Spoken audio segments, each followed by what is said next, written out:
come conduct this one for us. Which part you want to do, Angela? Okay. You want to do that?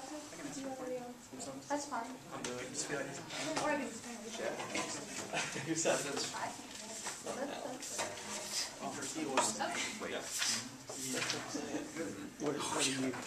It's going to be good. Okay.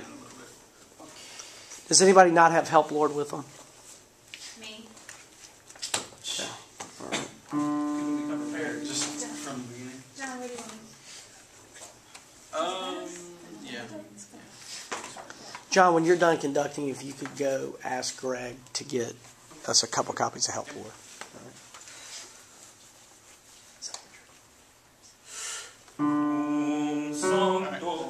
Ready to begin? Yeah. Sancto Spiritus in gloria Dei Patris Dei Patris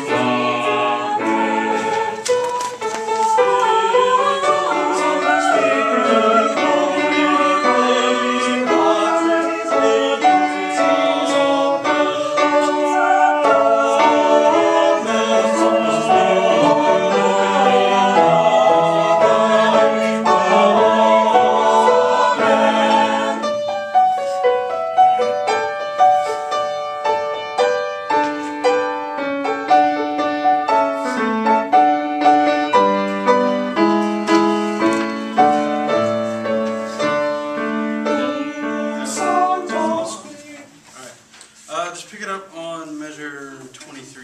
Down to 23.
Now, there is a section on the Eichenberger form that asks about eye contact.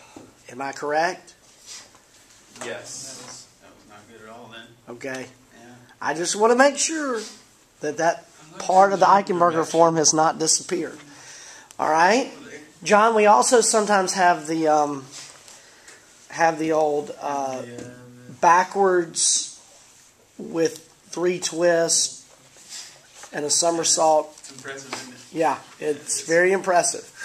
Okay, it always happens coming into beat 4. 2, 3, doopsie-doo. 2, 3, woo! Okay, that beat 4 does some interesting things just about every time. I get the sense that you're thinking a lot, but I don't see your thinking happening in your hand. You and I talked about this today. The Cartesian divide between mind and body is happening. Okay? Descartes suggested that we can separate our minds from our bodies, and Westerners very much bought into that. But in this class, we really try to connect the two back together, and we try to say what the mind is thinking needs to be interpreted through the hand. And I don't see it happening. I don't see the two ideas distinct enough. I mean, when you get to, and this is why I had Angela start here on the top of 73, and you're going, if I just even ignore the basses and just get them started, just the tenors and the altos versus the sopranos, just sing that top of 73, measure 55. Now here I'm going to do what I told you about. All right, here's measure 55. We're going to start on the downbeat. Okay? Start on the downbeat of measure 55. Here we go. Alright, now this time look up so you can see what I'm doing. I'm trying to give light staccato to tenors and altos, and then I'm going to espressivo legato for the sopranos. I'm starting on measure 55, beat 1.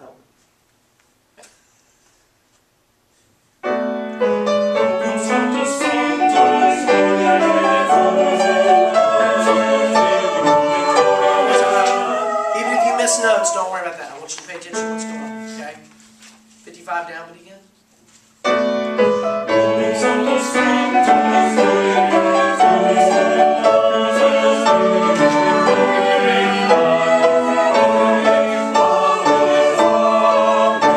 So I'm going back and forth there. Okay? And how am I making that decision? Based on what I hear. Who needs to be reminded of light staccato? Sometimes it's just kind of gentle reminders. Okay, you know, just like you encourage your kids, or you're a coach coaching the baseball, here's a little encouragement to keep doing that. Here's a little encouragement to keep doing this. And you might have a plan. It'd be good to have a plan. But at the end of the day, your ears have to make the decision. If I feel like the sopranos are losing that line, I've got to go somewhere else. Now, sometimes something grabs our attention. I will say you can take it too far. Because sometimes something grabs our attention and we lose all sense of the big picture. Happened to me today. I was thinking so much about wanting to get the tempo where I wanted it. That's what I thought about in that interlude after the first or second chorus. And my eyes were up there, and I wasn't looking at the choir. And so even though I have said to you guys, hey, teach the choir to count, teach them to come in, that was totally my fault, okay? Because that was the type of entrance where they really needed a big, here we go. So all of this is taken with a grain of salt. All right? You can't totally get lost in what you hear and just adjust to that. You do have to have certain things that you're going to communicate. But overall, we want to pay attention to what we're hearing, and we want to adjust to that. All right, John, do just a little bit more. See if we can get both of these ideas going. Let's go to measure 46. That's that little interlude before this last impressive section.